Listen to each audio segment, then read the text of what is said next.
स्वागत है आपका एक और नई वीडियो में। तो चलिए शुरू करते हैं आज का एक और नया टॉपिक जूरिस्प्रूडेंस। उसी के कुछ एमसीक्यूज और हैं। 2-3 क्लास में ये सब एमसीक्यूज कवर हो जाएंगे जो कि बहुत ही ज़्यादा इंपॉर्टेंट हैं, प्रीवियस ईयर में आए हुए हैं और टॉपिक से रिलेटेड है। इनमें से ही आपके क्वेश्चन आएंगे। तो चलिए अपन शुरू करते हैं। Question number first is when did the pharmacy act comes into force. Pharmacy act कब आया? 1945, 1948, 1947, 1949। Answer is 1948। फार्मेसी एक्ट आया अपना 1948। उसके बाद अपना पीसीआई आया 1949। Second question is how many chapters are sections are covered under the pharmacy act. 3 chapter, 15 section, 5 chapter, 46 section, 5 chapter, 25 section, 4 chapter, 46 section. Answer is 5 chapter, 46 section. Third question is what was the major amendment made to the Pharmacy Act 1976?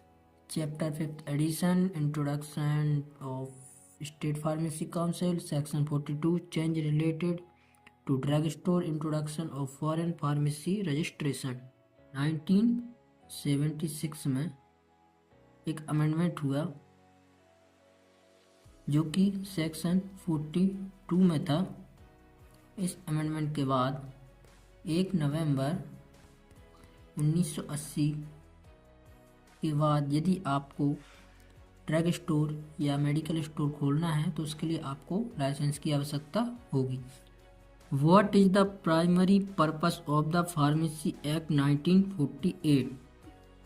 तो इसका answer आपको पता ही होगा, previous video में बता चुका हूँ। Pharmacy act means जो रेगुलेट करे फार्मेसी प्रोफेशन को। विच chapter of the pharmacy act deals with the registration of pharmacist.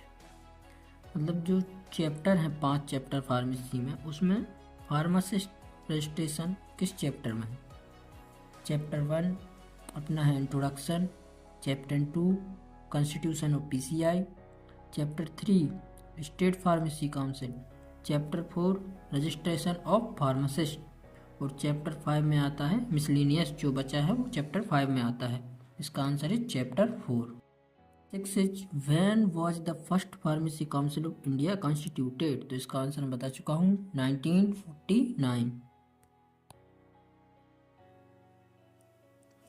How often is the PCI reconstituted. मतलब पीसीआई का गठन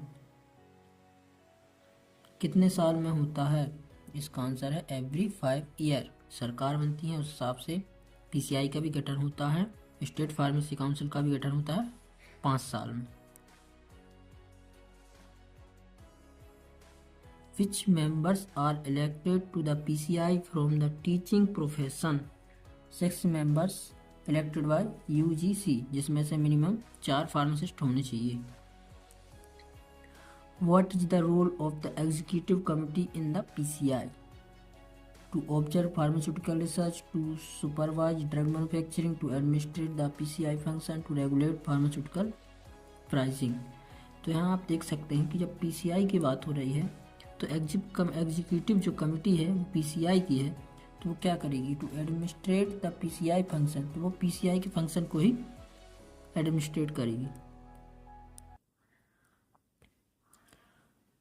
10 नंबर का क्वेश्चन ये है what is the term of office for related member of the state pharmacy council.